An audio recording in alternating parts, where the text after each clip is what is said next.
Belak-belawan kan itu? Oh, kapasitas desa.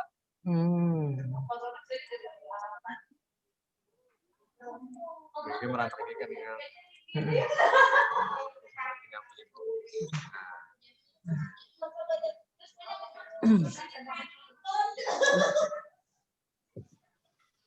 Ini. Ya. Slide. Mana? Bisa mulai presentasi. Ini.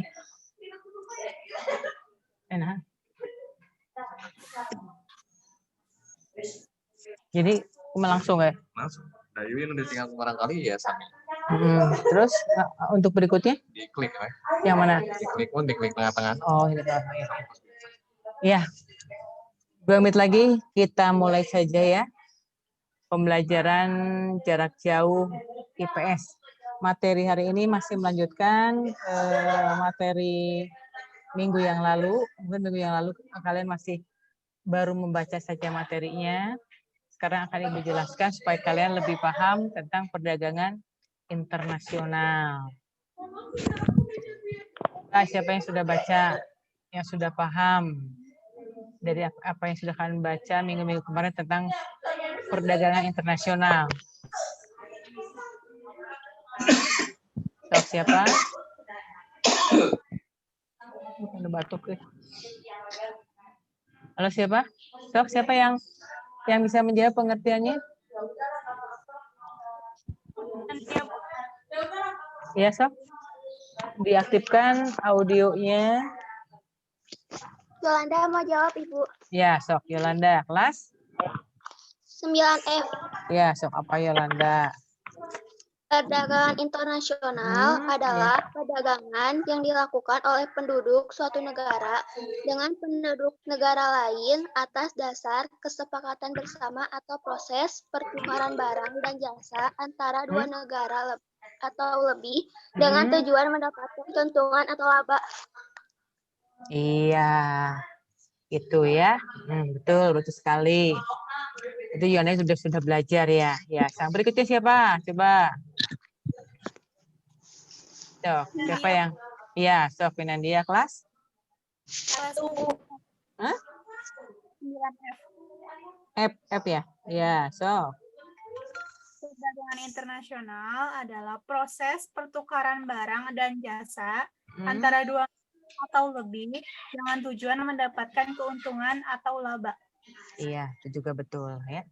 Ya. Ya, seorang lagi, siapa seorang lagi? Aku butuh. Siapa? Mana ada perdagangan? Siapa yang ketiga siapa? Aku Bu Aika. Siapa? Aika Bu. Iya, Sok. Nasya.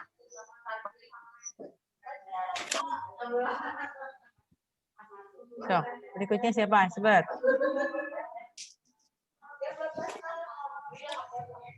Ya, Sok, yang ketiga siapa? Bu. Iya, Sok. Perdagangan penduduk atas dasar kesepakatan yang dimaksud negara atau pemerintah suatu negara dengan negara lain. Iya, jadi hampir sama dengan tadi jawaban Yolanda. Itu dan itu kelas apa? 9 berapa? 9E. Nah, Ibu. Ini yang suara Nasya sablep-blepan. Nah, Nasya ya? Hah? Azka Bu. Azka 9. Azka katanya Bu. 9C. Ya Bu. Oh iya tuh. Oh, ya. Iya. Soalnya asal nggak blep-blepan ya itu ya. Jadi apa yang dikemukakan oleh kalian tadi, oleh Yolanda, oleh Finandia, oleh Aska, semua juga benar. Jadi pengertian perdagangan internasional itu secara hal disederhanakan adalah apa? Proses tukar menukar barang atau jasa. Ya. antara satu negara dengan negara lain dengan tujuan untuk mencari apa? Memperoleh untung atau Keuntungan laba. atau laba. Nah, yang namanya pedagang itu kan pasti ingin memperoleh apa? Keuntungan kan? Ya, Gak ada yang namanya dagang tidak ingin memperoleh keuntungan. Maka dalam perdagangan internasional juga akan seperti itu. Cuma ruang lingkupnya lebih luas lagi. Jadi antar negara-negara yang ada di dunia. Ya, coba kita buka. Nah, ini nih. Itu pengertiannya. Tapi sebelumnya Ibu akan menyampaikan dulu materi ini. Yang sudah-sudah KKM-nya adalah, supaya kalian nggak lupa ya. KKM-nya berapa? 73. Nah, jadi kalau ulangan jangan sampai kurang dari 73. Dan tujuan dari pembelajaran materi ini adalah supaya kalian bisa menjelaskan atau menggambarkan pengertian dari perdagangan internasional. Kedua, kalian supaya bisa juga menjelaskan faktor-faktor apa yang mempengaruhi terjadinya perdagangan internasional. Dan juga apa manfaat dari perdagangan internasional itu. Juga apa aja kendala atau hambatan terjadi dalam perdagangan internasional. Juga di samping perdagangan internasional, nanti Ibu akan jelaskan perdagangan dalam negeri, juga perdagangan bebas.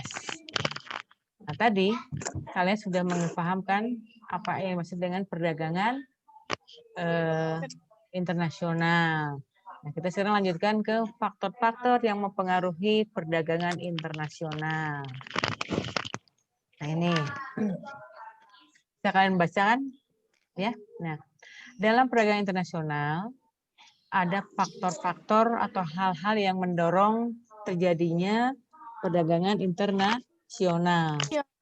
Ya, apa aja? Yang pertama misalkan adanya perbedaan sumber daya alam yang dimiliki oleh setiap negara. Kalian tahu kan sumber daya alam yang dimiliki negara itu ini sama nggak tiap negara? Beda. Beda kan? Tergantung dari kondisi geografis dari negara itu sendiri. Negaranya, ya. Ini negara di dalam satu negara pun kadang-kadang sumber daya alamnya berbeda. berbeda-beda. Lagi ini dalam satu negara. Nah, dari perbedaan sumber daya alam ini tentunya yang dihasilkan juga berbeda-beda. Nah, dari berbeda-beda ini kadang-kadang kita baturnya. kalau cobain suaranya jangan ini dulu. Suara batur.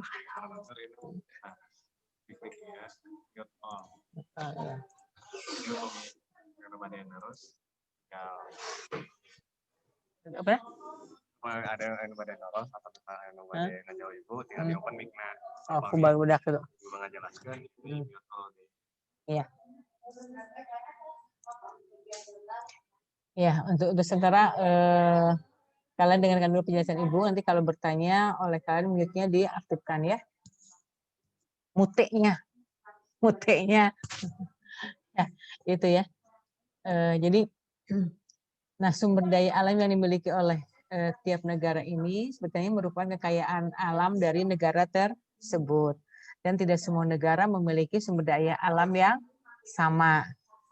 Nah, sekarang sebagai contoh, Indonesia dengan Singapura, walaupun letak negaranya berdekatan, tapi mereka memiliki sumber daya alam yang berbeda. Nah, Indonesia kaya dengan sumber daya alam, tapi Singapura sangat minim dengan sumber daya alam. Nah, tapi Singapura kaya dengan industrinya. Nah, itu. Maka dari itu, dalam Indonesia dengan Singapura, mereka melakukan suatu kerjasama melalui perdagangan internasional. Jadi saling mengisi kekurangannya masing-masing. Jadi Indonesia misalkan menjual sumber daya alamnya ke Singapura, Singapura menjual hasil industrinya ke Indonesia. Nah itu. Ya. Nah yang kedua, perbedaan tingkat kualitas sumber daya manusia. Nah, tingkat kualitas sumber daya manusia tiap negara berbeda-beda. Apalagi negara di dunia ini dibagi ada 3 kelompok kan, ada negara maju, ada negara berkembang, ada negara miskin. Kalau negara maju, otomatis kualitas sumber daya manusia sudah bagus, ya. Jadi mereka lulusan sarjana profesor lebih banyak lagi dibanding dengan negara berkembang seperti Indonesia. Masih banyak mereka yang hanya lulusan SD, SMP, apalagi negara miskin. Nah, dengan tingkat kualitas SDM yang berbeda ini, otomatis bisa menyebabkan kualitas yang dihasilkan juga akan berbeda. Nah, itu. Makanya bagi negara yang sudah maju, sumber daya alam maju, mereka lebih banyak bisa menghasilkan barang dan jasa. Sehingga negara berkembang banyak membutuhkan, karena belum bisa mampu menghasilkan, mereka banyak membutuhkan dari negara lain. Nah, disinilah timbul perdagangan internasional atau antar negara. Nah, itu ya. Yang ketiga, misalkan perbedaan iptek, ilmu pengetahuan dan teknologi. Ya. Nah, perbedaan iptek ini jelas ada kaitannya dengan nomor 2 tadi. Itu kualitas sumber daya alam. Sumber daya manusia, maaf ya. Negara yang sumber daya manusianya cukup maju, otomatis akan mempengaruhi negara itu atau negara itu akan maju pula di bidang ipteknya juga. Nah, dengan adanya iptek ini maka otomatis negara yang berkembang akan lebih banyak belajar dari negara yang sudah maju tentang iptek, ilmu pengetahuan dan teknologi. Barang yang dihasilkan juga otomatis akan lebih cepat mereka yang ipteknya lebih maju dibanding yang belum begitu berkembang ipteknya. Itu ya. Misalkan negara maju bisa dengan teknologi yang dia miliki bisa menghasilkan sehari sampai 1000 misalkan ya. Negara berkembang karena masih banyak manual dihasilkan hanya misalkan cukup 300. Itu ya. Jadi dengan perbedaan yang dihasilkan atau yang diproduksi juga menyebabkan timbulnya perdagangan antar negara. Karena kebutuhan tiap negara ini juga akan mempengaruhi misalnya gini, kebutuhan negara kebutuhan tiap negara akan terpenuhi jika kita melakukan suatu kerjasama dengan negara lain. Keempat, perbedaan budaya suatu bangsa. Ini juga akan menyebabkan terjadinya perdagangan antar negara. Capek oke ngomong. Capek oke ngomong seliwat. Iya. Itu ya. Ini budaya suatu bangsa mempengaruhi perdagangan antar negara. Coba siapa yang keempat ini yang bisa menjelaskan, Sok? Coba ini audionya bisa diaktifkan. Sok siapa yang mau menjawab? Halo. Halo. Halo, poin 4 siapa yang bisa menjelaskan? Perbedaan budaya suatu bangsa. So, siapa?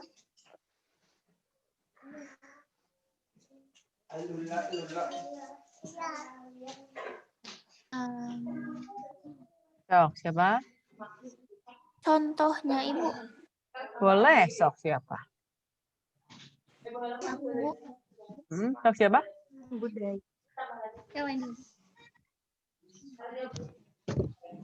Sok siapa? Iza. Bentar, Bu.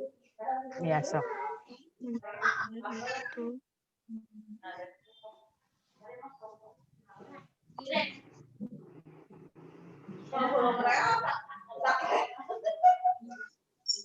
Sok siapa?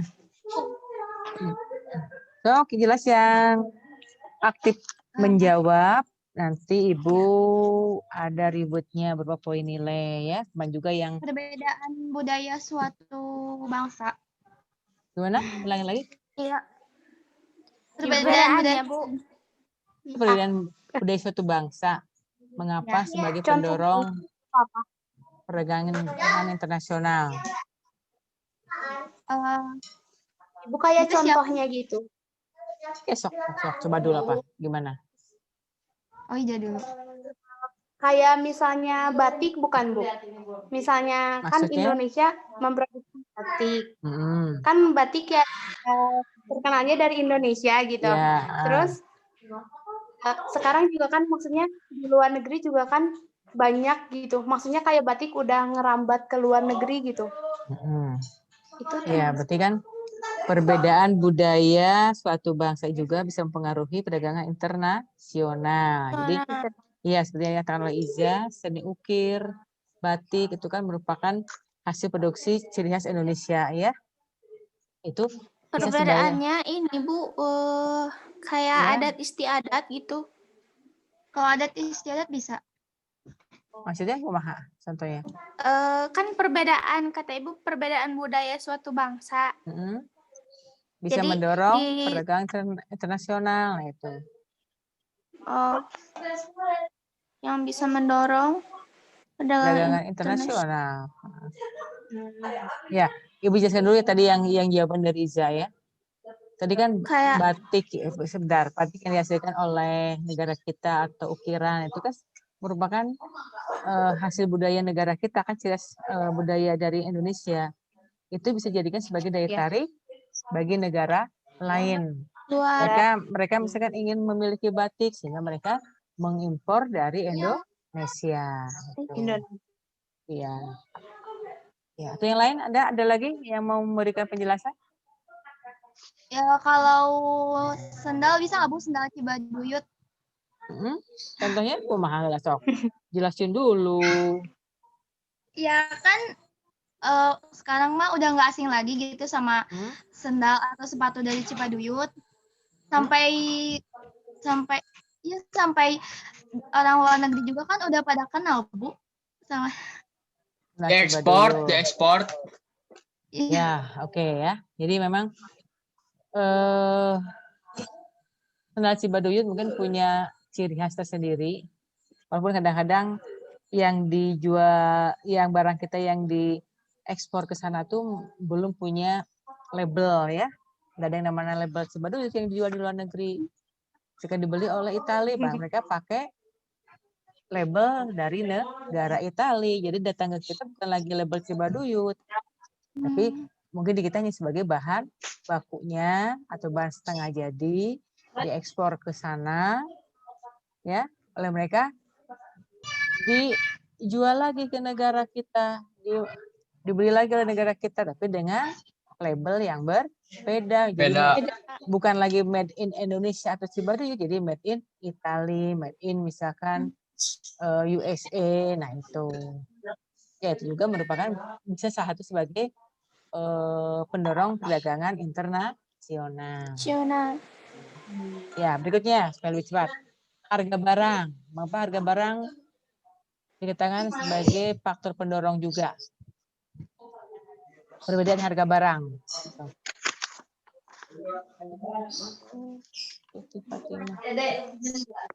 So, mengapa?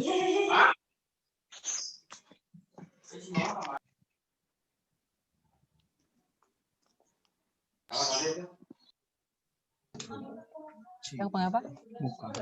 Mengapa harga barang sebagai pendorong? Kayak contohnya Ibu. Iya, nah, contoh juga bisa dijelaskan.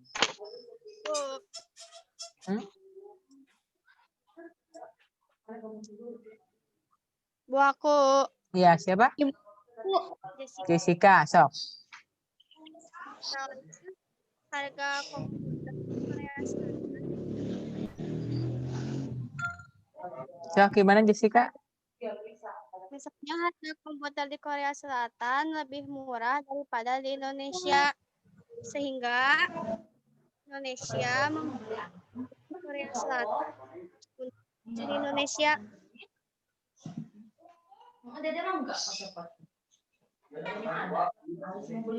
Gimana? Misalnya harga komputer di Korea Selatan lebih murah daripada di negara Indonesia, sehingga negara Indonesia membeli komputer di Korea Selatan untuk dijual di negara Indonesia. Iya, bisa itu ya. Ini perbedaan harga barang, misalkan barang yang sama tapi harganya berbeda. Tentu kita sebagai konsumen akan membeli barang yang harga mahal atau harga murah? Murah. Harga murah. Nah, dengan perbedaan harga barang ini dengan barang yang sama tentu kita akan membeli harga yang murah. Seandainya misalkan di Korea lebih murah dibanding Indonesia, maka para importir kita lebih baik mereka membeli dari negara lain yang lebih murah dibanding dengan yang diproduksi di dalam negeri. Nah, ini ada kaitannya dengan poin 6, perbedaan upah dan biaya produksi. Nah, seandainya suatu negara bisa membuat sendiri, tapi ternyata upah dan biaya produksi lebih mahal, mereka akan lebih baik membeli dari negara lain yang harganya lebih murah. Nah, itu. Ya, karena kalau dibuat sendiri itu jatuhnya lebih mahal, tapi ternyata kalau membeli dari negara lain lebih murah. Pasti dia akan membeli dari negara yang lain yang lebih murah. Nah, itu. Terakhir, faktor pendorongnya kan adanya perbedaan selera. Selera ya. Selera orang beda-beda ya secara individu, apalagi selera suatu negara.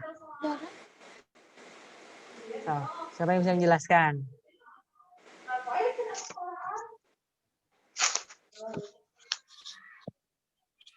Siapa? 9. Ibu. Iya, siapa? Itu Isok. Kayak misalnya tuh pada negara A, negara A penghasilannya buah sama sayur. Negara B penghasilannya daging sapi. Tapi seleranya negara A lebih suka daging sapi. Banding sayur. Ya, akhirnya Banding sayur. akhirnya negara itu membeli barang, membeli sapi dari negara tersebut. Ya, jadi perbedaan selera, ya. Gitu ya. Ya. Ya, itu adalah diantaranya faktor-faktor pendorong jadinya perdagangan internasional. Sekarang berikut, yaitu apa? Manfaat. Manfaat dan hambatan perdagangan internasional. Kita mulai dari manfaat perdagangan internasional. Nah, dengan adanya perdagangan internasional, pertama, manfaatnya kita bisa memenuhi barang dan jasa suatu negara. Dibanding negara kita tidak bisa memenuhi, di negara lain ada. Kita bisa memenuhi dengan cara mengimpor barang tersebut sehingga terpenuhi kebutuhan negara kita. Kedua, menciptakan spesialisasi produksi suatu negara.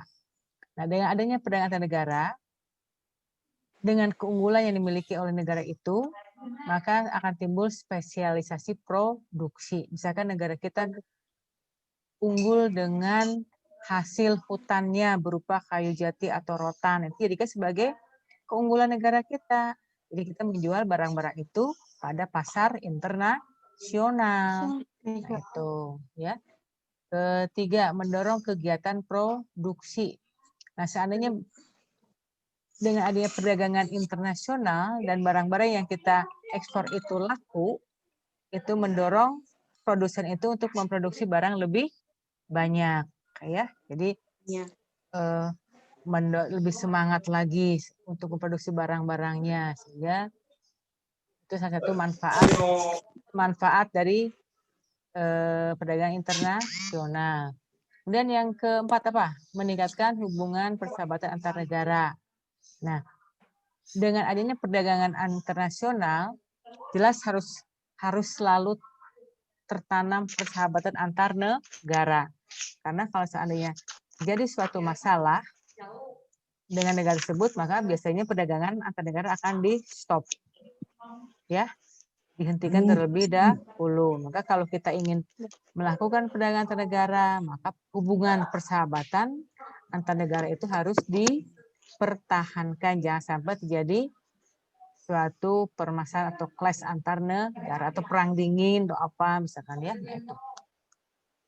Yang kelima apa? Membuka kesempatan kerja.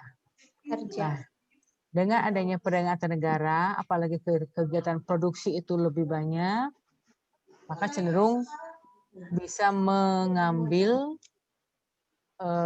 atau menarik orang-orang yang belum bekerja untuk bekerja di perusahaannya, sehingga membuka lapangan kerja. Ya, itu. Keenam, menambah devisa negara. Nah, dari perdagangan antar negara kita akan mempunyai penghasilan yang berupa devisa negara. Ya. Sebagai penghasilan bagi negara atau penghasilan bagi para pelaku perdagangan antar negara atau para eksportir dan importir. Nanti Ibu jelaskan lagi apa maksud dengan devisa negara. Ketujuh, mendorong kemajuan iptek. Ya. Jadi dengan adanya perdagangan antar negara mendorong kita yang masih tertinggal dalam bidang iptek untuk terus belajar dari negara yang sudah maju di bidang ipteknya.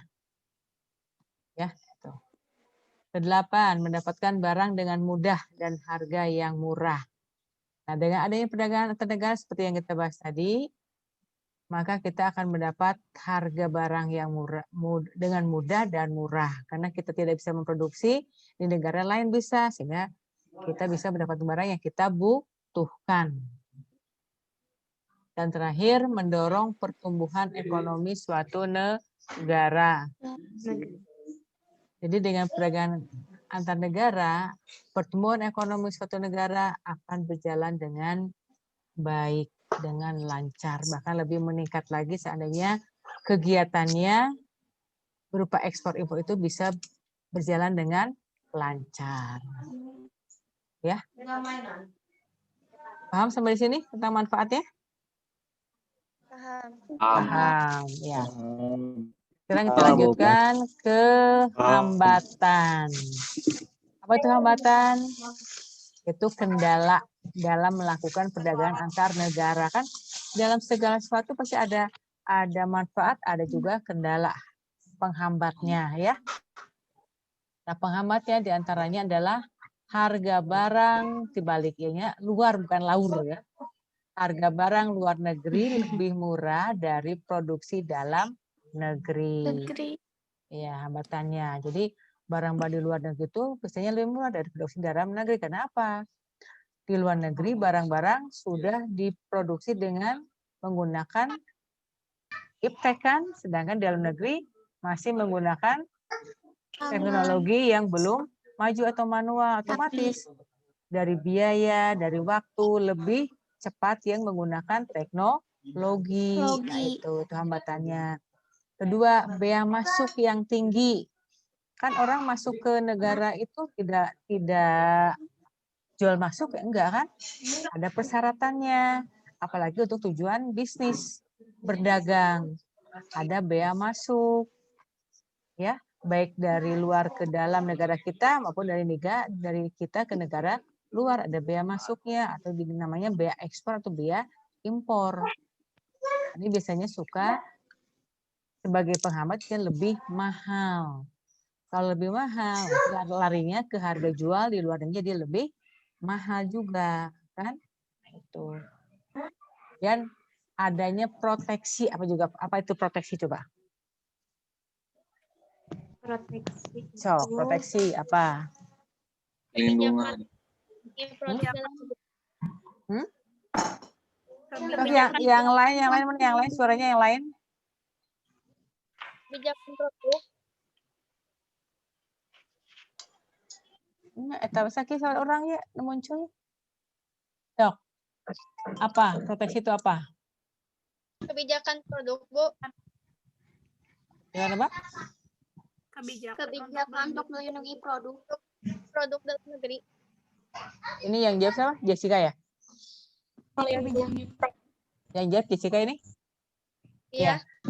Proteksi adalah kebijakan melindungi produksi Dalam negeri. kita di luar negeri, ya. Namanya juga protect, melindungi, itu namanya ada proteksi. Jadi bukan ini, bukan dalam negeri, melindungi produksi suatu negara. Jadi proteksi ini suatu negara pasti akan melindungi produksi negaranya ya, karena takut kalah bersaing dengan negara lain atau takut barangnya lebih laku barang luar daripada barang produksi dalam negeri. Makanya untuk proteksi ini negara biasanya ada adanya dibantu dengan adanya kuota.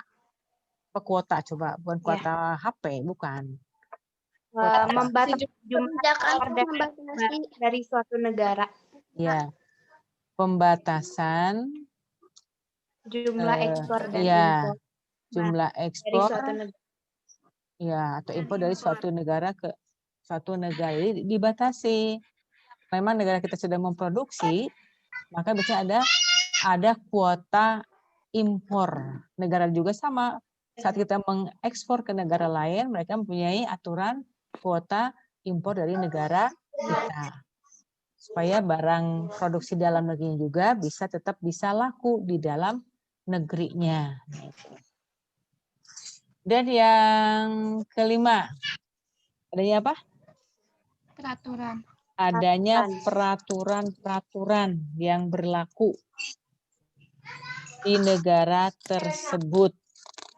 Kan peraturan barangnya harus seperti ini, harus ada izin dari sana, dari sini, atau birokrasi lah yang diberlakukan di negara tersebut. Karena peraturan tiap negara itu berbeda-beda.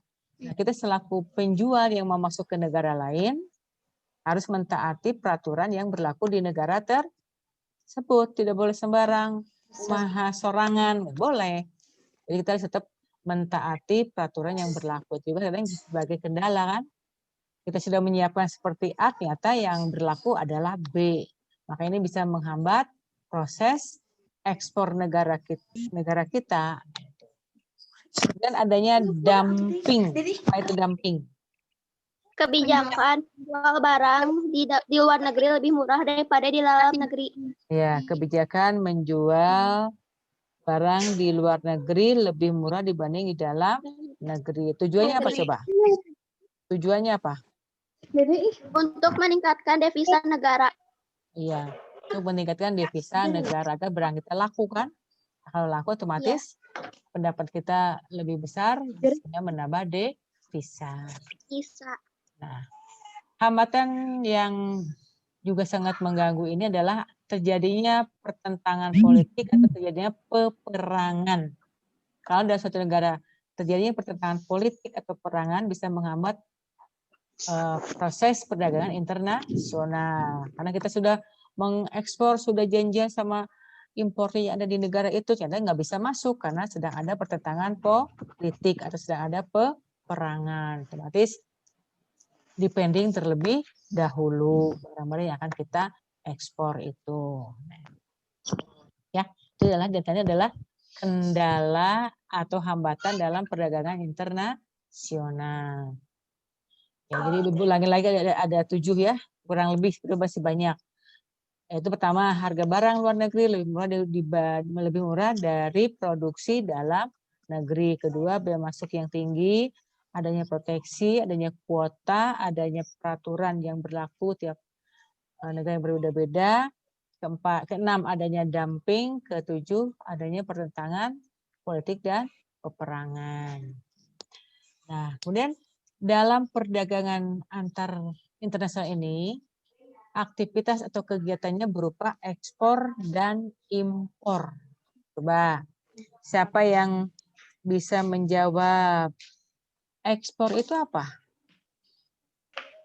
Menjual. Tuh, Ipa. Siapa dulu?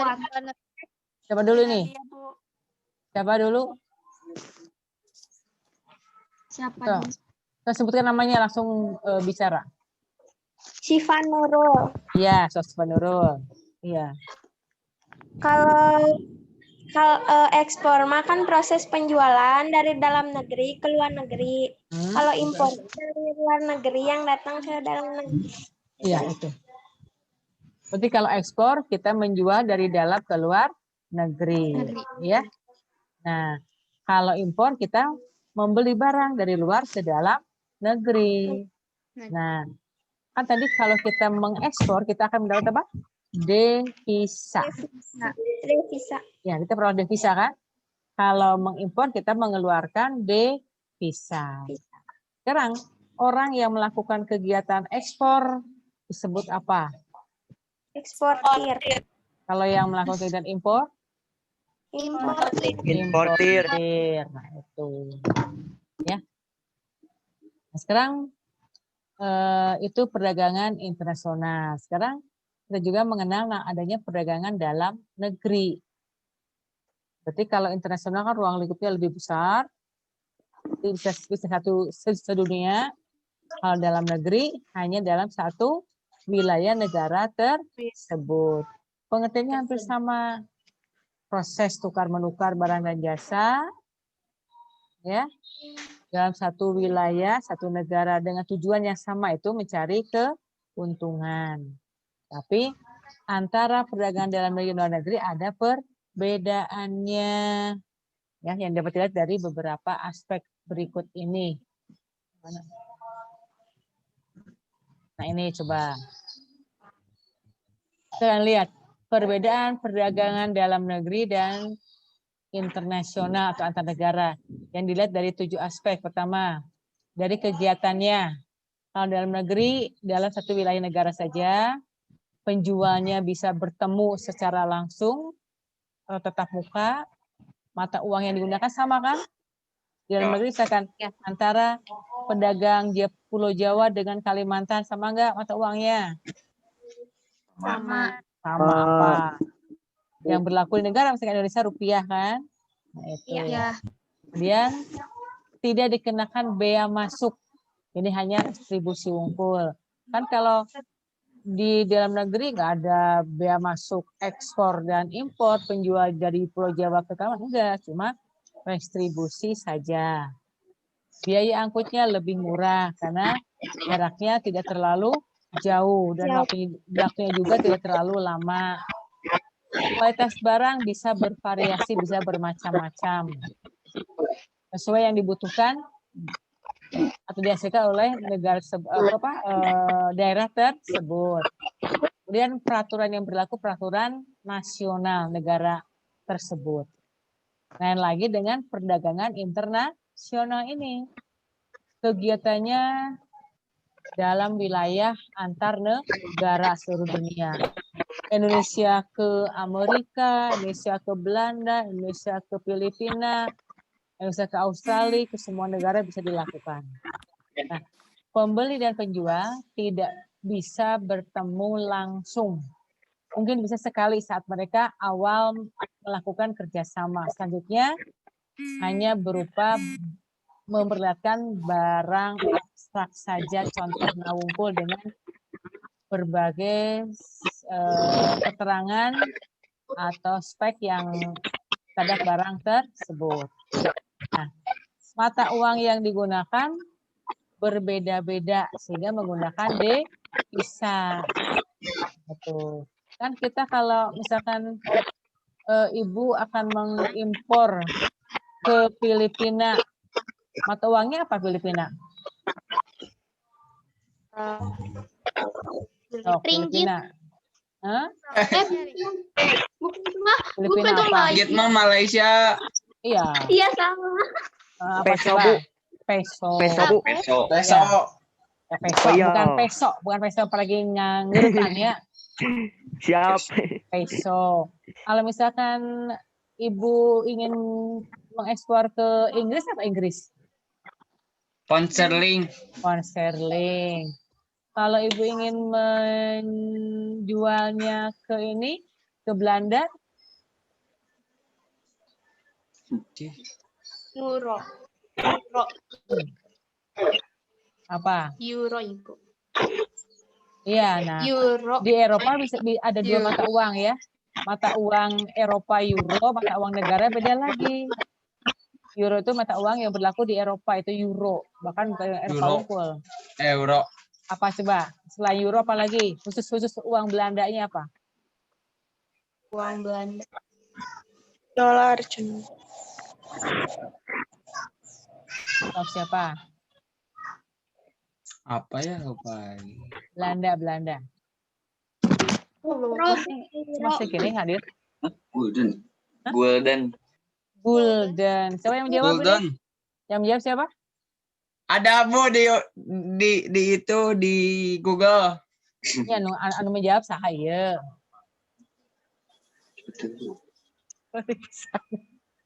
Yang menjawab siapa barusan? Yang menjawab Gulden siapa? Hafiz atau Aditya? Aku Bu. Siapa aku teh? Adit. Ya, bilang kok aku nggak tahu aku teh ibu juga aku kan. Oh iya Bu. Kelas berapa kamu teh? Kelas? Nilai F. Nah itu ya. Jadi mata uangnya berbeda-beda. Sehingga lebih ininya adalah menggunakan devisa atau mata uang yang diakui secara internasional apa? Dolar. Dolar. Ya. Dolar pun macam-macam. Ada dolar Amerika, dolar Singapura, dolar Australia, dolar itu dolar juga ini ya. Kemudian dikenakan pajak atau bea masuk seperti disebutkan tadi. Ada bea masuk ekspor dan bea masuk impor. Ya kan? Kalau di dalam negeri nggak ada, cuma distribusi. Biaya angkut lebih mahal. Mengapa lebih mahal? Kalau kita Jaraknya jauh Bu. iya Kalau ban Bu, jaraknya jauh. Iya, jatuh jauh ya. Nah, kualitas barang yang boleh diekspor atau impor itu barang yang mengikuti standar internasional. Karena barang yang menurut kita bagus di Indonesia belum tentu bagus secara standar internasional. Karena ada standar khusus untuk barang standar internasional. Dan ini peraturan perundang-undangan berbeda tiap negara seperti tadi sebagian dari kendala kan ya. Karena berlaku hukum internasional. Karena peraturan negara A, B, C di mana kita kerjasama itu punya peraturan berbeda-beda. Jadi nggak bisa disamakan, misalkan disamakannya dengan peraturan Indonesia nggak sama. Udah Malaysia dengan Singapura disamakan aturannya nggak bisa. Mereka punya hak peraturan perundang-undangan tersendiri, ya. Itulah perbedaan perdagangan dalam negeri dan perdagangan internasional. Ya. Nah, sekarang dalam perdagangan internasional, tadi kan sebagai alat pembayaran yang lebih aman itu menggunakan devisa. Itu pengertiannya adalah apa? Sejumlah valuta asing atau falas atau emas yang bisa digunakan untuk transaksi pembayaran dengan luar negeri yang diterima dan diakui luas oleh dunia internasional. Jadi mata uang itu memang diakui oleh semua negara. Ya. Tidak hanya negara 1-2 tapi oleh semua negara mengakui mata uang itu berlaku secara internasional. Nah, paling diakui adalah mata uang dolar karena lebih stabil dari harga, dari nilainya dibanding dengan negara yang lain, dengan mata uang negara lain ya. Itu. Sekarang devisa itu terdiri dari ada devisa umum, ada devisa kredit. Sok catat. Apa itu devisa umum? Tulis ya. Devisa yang berasal dari hasil ekspor. Devisa yang berasal dari hasil ekspor. Kalau kita mengekspor, kita akan memperoleh devisa, namanya devisa umum. Jadi kita menjual produk-produk kita di negara lain, devisa kita namanya devisa umum. Ledek. Ya. Sudah? Sudah tulis sudah? Sekarang Sudah, Bu. devisa kredit. Udah, Bu. Devisa kredit. yang diperoleh dari hasil pinjaman luar negeri. Devisa berarti hasil dari pinjaman luar negeri. Dari mana dipinjamnya? Dari negara kita, apalagi sekarang sedang mengalami resesi cukup besar, kita meminjam dari Bank Dunia, dari IMF, dari ADB, negara-negara yang bisa meminjamkan uang ke negara kita. Nah, yang kita terima itu namanya devisa kredit, karena yang mereka berikan adalah mata uang dari negaranya. Kalau Jepang memberi pinjaman, berarti mata uangnya apa yang dipinjam kita? Yen, kan? Yen, ya. Nah, kalau misalkan yang dari Amerika, misalnya melalui Bank Dunia, berarti dolar berarti. Nah, itu pengertian ya. Paham ya? Macam-macam jenis devisa, ya, umum dan kredit. Sekarang dari mana kita memperoleh devisa? Dari hasil ekspor barang dan jasa. Kalau kita menjual barang, menjual jasa, menjual barang itu kita mengekspor barang-barang, bisa berupa hasil hutan, hasil industri, apa saja yang dijual ke luar negeri, kita akan mendapat devisa. Atau menjual jasa. Jasa apa? Jasa transportasi dari Indonesia ke negara lain. Juga kita akan mendapat dibayar pengiriman barang, gitu ya.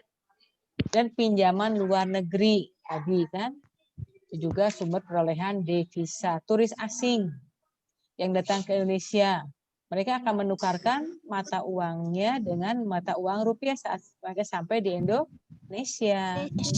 Ya, hibah dan bantuan dari luar negeri. Kita mendapat hibah dari negara lain untuk membantu misalkan pendidikan di negara kita. Itu kan mata uang negara yang memberikan hibah, atau bantuan dari negeri bagi negara kita yang terkena bencana. Misalkan kemarin saat ada tsunami di Aceh kan, banyak negara-negara luar yang memberi bantuan, mereka menggunakan mata uang negaranya, maka itu masuk kita perolehan devisa. Atau kiriman, transfer dari negara lain, di mana kita punya saudara, punya orang tua yang sedang bekerja di luar negeri, mengirim ke kita, ke orang tua atau anaknya yang ada di Indonesia. Itu biasanya menggunakan mata uang negara di mana dia tinggal. Itu kan berarti suatu perolehan devisa dan lain sebagainya, ya. Paham ya? Halo? Paham. Paham, Bu. Sekarang Paham. devisa yang sudah diperoleh itu digunakan untuk apa? Ada penggunaan devisa. Di sini yang paling utama membayar impor barang atau jasa. Di mana kita membeli barang dari luar, mengimpor barang dari luar, apapun kita membayarnya menggunakan devisa. Kedua, membayar utang luar negeri. Kan kita banyak utang kan? Ya, ke negara ke Bank Dunia atau IMF dibayar itu menggunakan devisa. Nah, 3, membiayai pertukaran pemuda antar negara. Siapa tahu di antara kalian ada yang berprestasi, kemudian ada pertukar remaja kalian lulus, kalian bisa diajak ikut pertukaran pemuda antar negara. Misalkan di sini, misalkan Iza, Siti, Sri, atau Siva, misalkan ikut pertukaran di tempat ada yang di Jepang, ada yang di Amerika, Australia, itu biayanya dari negara yang diambil dari devisa. Bisa. Atau kan aktif tim kesenian, mau tampil di luar negeri menamakan nama negara kita Indonesia, maka semua biaya akomodasi dan transportasi itu diambil dari devisa. Misalkan kontingen olahraga seperti Pak Ahmar, Pak Dwiki, ikut Anggar, ikut angga atau bulat seperti Pak Ahmar. Itu saat pergi ke Olimpiade atau ke SEA Games itu mereka itu dibiayai dari devisa. Atau misalkan kita membiayai perjalanan dinas para pejabat negara, misalkan Presiden Jokowi mengadakan studi banding ke Australia. Itu biaya mereka dengan aparatnya itu bukan dari uang pribadi, tapi diambil dari devisa. Gitu, ya. Makanya jangan sampai para pejabat sering studi banding ke luar negeri, nanti devisa habis. Kemudian juga misalkan kita mengimpor tenaga asing, tenaga ahli, ya, untuk misalkan membuat proyek di PT Freeport kita menggali sumber daya menggunakan tenaga ahli dari negara lain itu bayar dari devisa. Atau misalkan kita mau bantuan ke negara lain yang terkena bencana, misalkan di India terkena bencana banjir. Sebagai negara tetangga yang baik, kita harus memberi bantuan berupa devisa. Itulah sumber penggunaan devisa. Nah, devisa itu yang digunakan untuk kegiatan tersebut bisa berupa valuta asing, disingkat falas, bisa berupa emas, tapi bukan emas perhiasan ya, emas murni, emas batangan. Bisa berupa vessel asing atau tagihan luar negeri, itu termasuk devisa. Jadi kita membayarnya dengan valuta asing itu adalah berbagai macam mata uang asing. Kalau dengan emas berupa dengan emas batangan. Kalau vessel kita mengirim mentransfer berupa mata uang asing atau tagihan luar negeri, kita menagih ke negara lain. Itu ya. Sekarang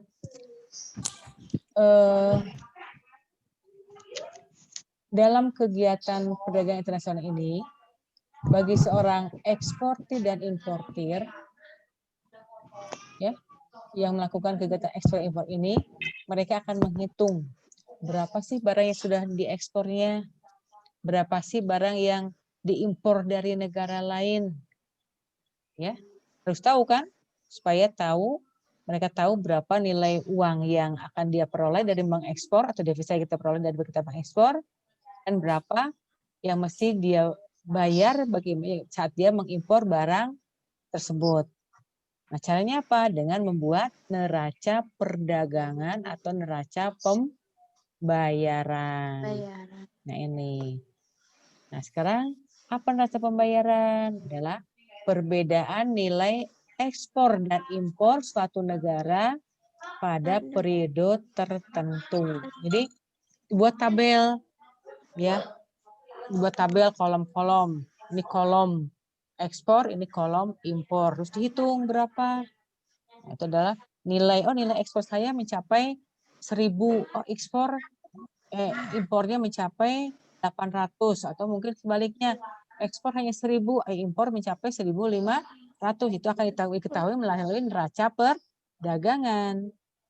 Nah, di samping neraca perdagangan kita juga harus tahu berapa neraca pembayarannya. Itu apa artinya? Suatu catatan yang meringkas transaksi antara suatu negara dengan negara lain selama jangka waktu tertentu. Transaksinya ini ada nilainya.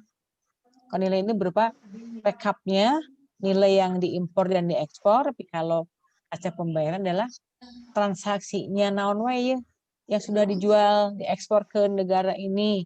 Nah, kita catat oleh para eksportir dan importir. Maka mereka harus mempunyai catatan berupa neraca perdagangan dan neraca pembayaran. Paham? Paham. Ibu, ada yang Ibu Iza mau nanya. Iya, boleh. Kalau yang devisa itu yang memperolehnya siapa? Pelakunya, pelaku eksportir.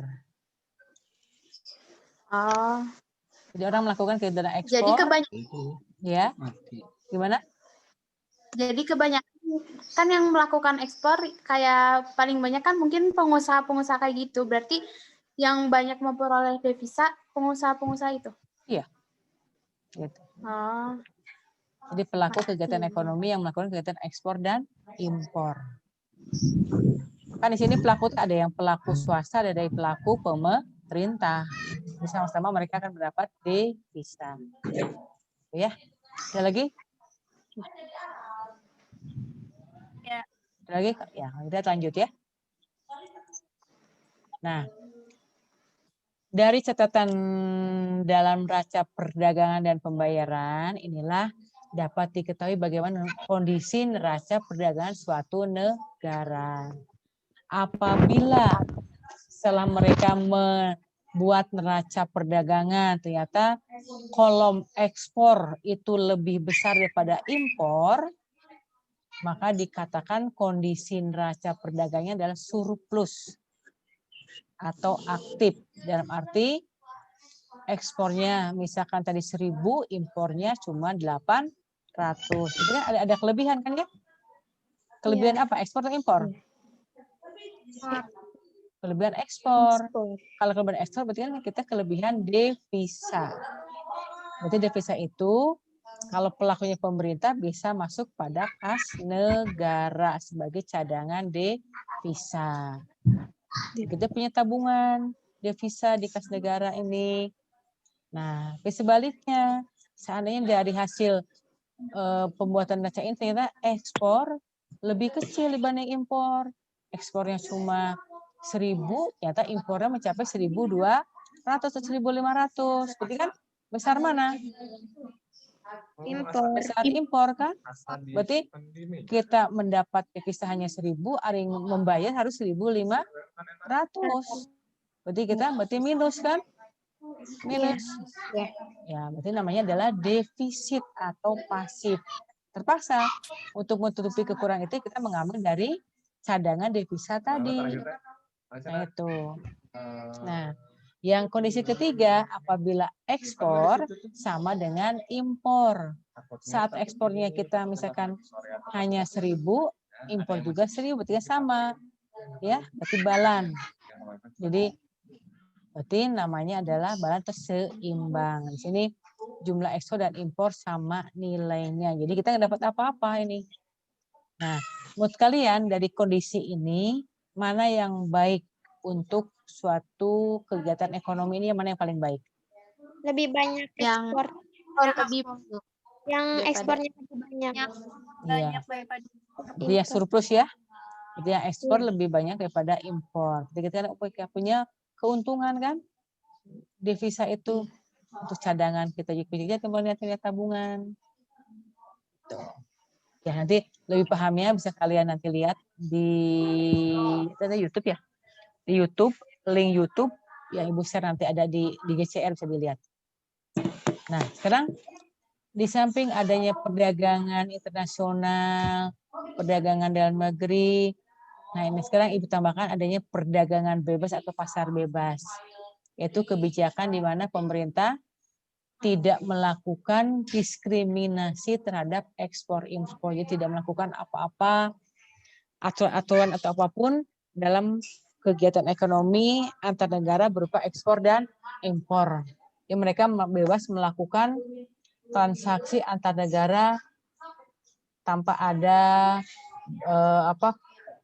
pembatasan kuota, tanpa adanya bea masuk, tanpa ada peraturan yang mengikat bagi seorang eksportir dan importir. Tapi biasanya masih terbatas pada wilayah-wilayah tertentu yang dimana mereka melakukan suatu kerja sama. Maka biasanya dilakukan oleh sebuah organisasi dalam negara tersebut. Misalkan adanya organisasi AFTA yang ada di ASEAN, ya, di wilayah Asia Tenggara, kemudian MEE, Masyarakat Ekonomi Eropa yang ada di wilayah Eropa.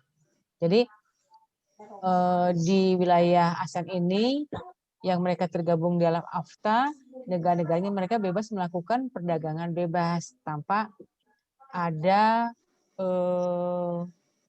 peraturan yang mengikat atau menghambat mereka untuk melakukan kegiatan ekspor impor. Misalkan Indonesia mau mengekspor ke wilayah Filipina, bebasnya berapapun yang dia ekspor tanpa ada kuotanya. Itu dari Filipina mau masuk mengekspor ke Indonesia juga sama. Itu namanya perdagangan bebas. Di Eropa melalui MEE-nya sama. Antara Inggris, Belanda, Prancis, Itali, mereka bebas melakukan kegiatan perdagangan dengan leluasa. Jadi masih punya batasan hanya satu wilayah mereka saja. Nah, biasanya kebijakan perdagangan bebas itu umumnya adalah mempromosikan hal-hal sebagai berikut, misalkan perdagangan barang tanpa pajak, tanpa adanya tarif atau hambatan perdagangan lainnya. Ibu, ibu ngetiknya teh. Itu. Kemudian perdagangan jasa tanpa pajak juga. Akses ke pasar tidak diatur. Kalau diatur kan adanya kuota, adanya biaya masuk, nah itu. Dan akses informasi juga tidak diatur, bebas weh. Nah, itu namanya adalah perdagangan bebas. Tapi mereka juga punya batasan. Nah, makanya tidak aneh lagi kalau misalkan negara kita dengan Vietnam, dengan Thailand sering kecolongan masalah narkoba. Karena di era perdagangan bebas ini mereka leluasa mengirim barang ke negara kita, ya. Nggak sering kecolongan seperti itu dampak negatifnya seperti itu. Nah, di sini banyak organisasi dalam kaitannya dengan perdagangan bebas. Adapun macam-macam organisasi ekonomi dalam rangka perdagangan bebas itu ada tadi ya, ada MEA, Masyarakat Ekonomi ASEAN. Itu tadi ada AFTA, ASEAN Free Trade Area. Jadi perdagangan bebas di wilayah ASEAN. Adanya APEC, Asia Pacific Cooperation. Ini antara wilayah Asia dan Pasifik. Adanya Masyarakat Ekonomi Eropa atau Uni Eropa atau MEE. Kemudian adanya World Trade Organization atau WTO, Organisasi Perdagangan Dunia. Ya, inilah organisasi dalam yang bisa mereka melakukan perdagangan bebas di wilayahnya. Ya.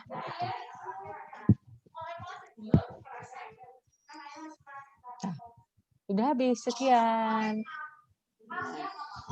Ya, silakan. Mau nanya, Bu. Iya, boleh. Siapa? Iza. Ya. Ibu, kalau perdagangan bebas itu ada devisanya enggak? Ada, devisa tetap ada. Cuma mereka aktivitasnya mereka tidak diikat oleh aturan-aturan yang berlaku atau bahkan bea masuk yang ditentukan kalau mereka saat perdagangan internasional. Jadi nggak ada pajaknya, nggak ada kuotanya, pembatasan, nah itu tetap masa nggak dibayar. Kan devisa sebagai alat pembayaran. Nah, itu. Siapa lagi? Siapa lagi?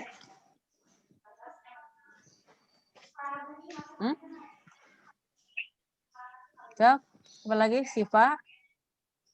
Iya, Bu. Finandia? Farisa?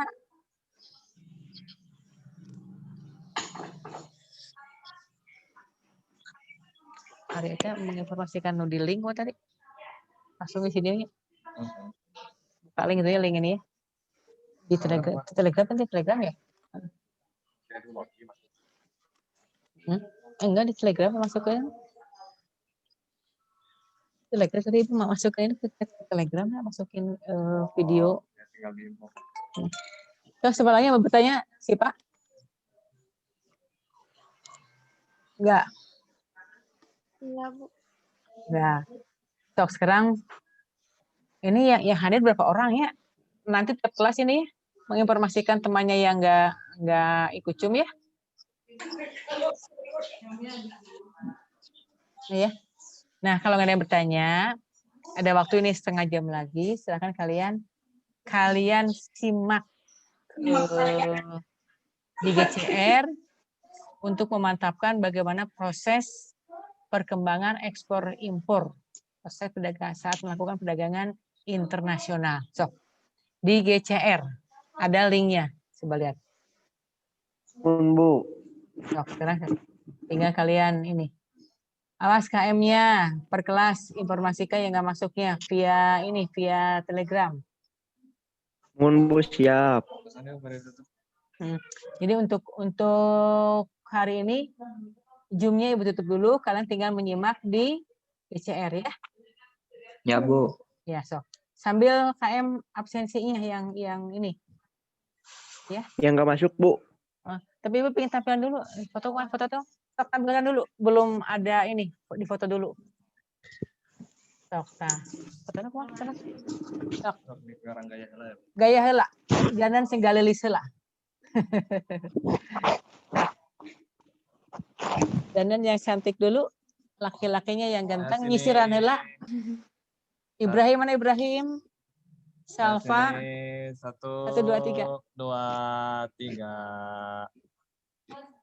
Slide kedua, Bu. Kedua, gaya, ganti gaya. Ganti gaya. Ganti gaya, lihat sini. Senyum. 1, 2, 3. Kerasong kena ya, kerasong Lagi. Muncul dulu, hei. Muncul dulu. Sini lagi 1, 2, 3. Atas yuk. Atas. Berapa orang yang ada? 50 kilo. Ih, 50 kilo orang, iya. Tidak 200. Kemana hanya 1/4 lagi, kok ya? Ya. 50 kilo.